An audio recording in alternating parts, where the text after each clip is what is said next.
Some members of the ANC in the Western Cape say the party's president, Matamela Cyril Ramaphosa, must step aside. They say they do not agree with the ANC's National Executive Committee's decision to reject the Section 89 Phala Phala report in Parliament. The members say stepping aside will give Ramaphosa a chance to clear himself from all the allegations against him. The independent panel's report found that Ramaphosa may have a case to answer.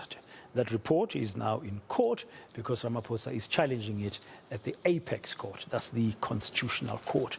My colleague, our reporter Ayesha Ismail in Cape Town, has been following that story there of those ANC members in the Western Cape. Good afternoon, Aisha. So they want Ramaphosa to step aside. They don't buy or they don't support the decision made by the ANC yesterday.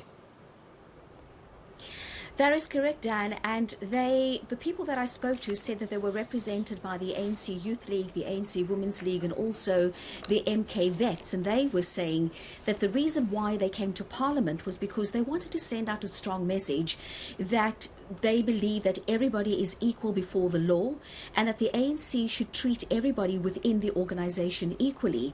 They were also saying that they reject the decision by the NEC for the report to be rejected because they believe that the matter should go before the, that there should be a hearing, that the impeachment process should continue, and they're saying that maybe that is the way for President Cyril Ramaphosa to clear his name.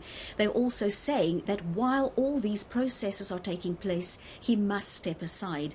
This is what Faisal Musa from the MK Vets had to say to me earlier today outside Parliament. Well, I think we want to send a message, not only to the NEC, to our government and to our president, that they must start listening to the people. And as you know, as rank and file members of the ANC on the ground, we got to defend these decisions that the NEC makes. And we also want to say that as members of the ANC, we are unhappy with the decisions the NEC is making. And I think we would like to see the president at least step aside, if nothing else, due to the fact that all these allegations has been made against him, so that we can move forward as a country. So, Aisha, what did they say they're going to do next? I mean, was this it?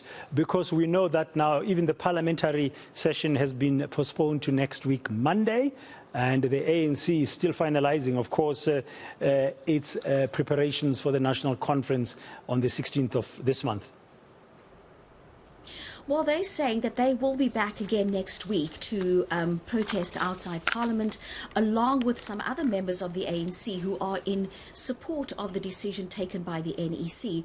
But Dan, I did speak to a constitutional expert this morning, Lawson Naidu, and he was saying to me that quite a number of legal experts agree with President Cyril Ramaphosa that the report by the panel of experts, by this independent panel, he's saying that report has got a number of flaws in it, and it is for this reason that President Ramaphosa is well within his right to take this report on review to the Constitutional Court. This is what he had to say to me earlier.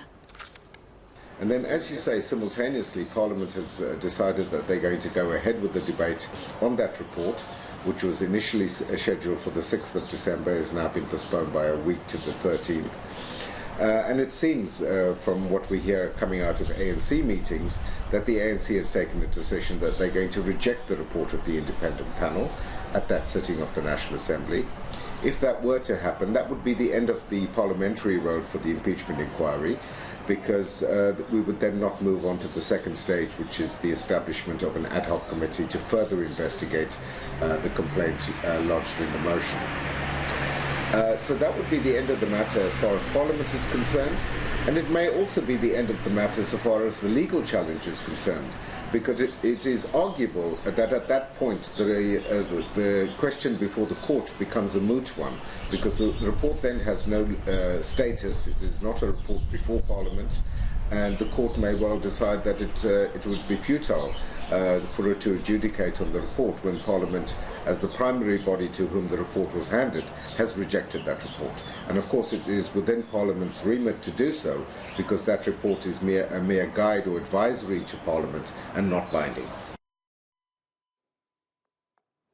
That's Lawson Naidu of KSAC there. Aisha, so it's very clear then on the ground there, just finally, very quickly, that there are those who support the ANC position in terms of Ramaphosa taking this matter on review, and they don't agree. And there are those who do not. There's a lot of division there in the Western Cape within the ANC ranks.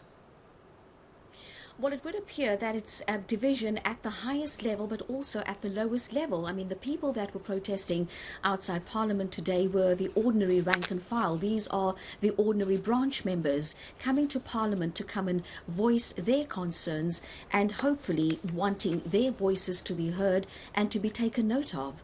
Yeah, and then they say they'll continue next week. Thank you very much, Aisha Ismail, reporter in our studios in Cape Town there on this matter. We're on the ground. Some ANC members say they do not support the NEC's decision yesterday. Now,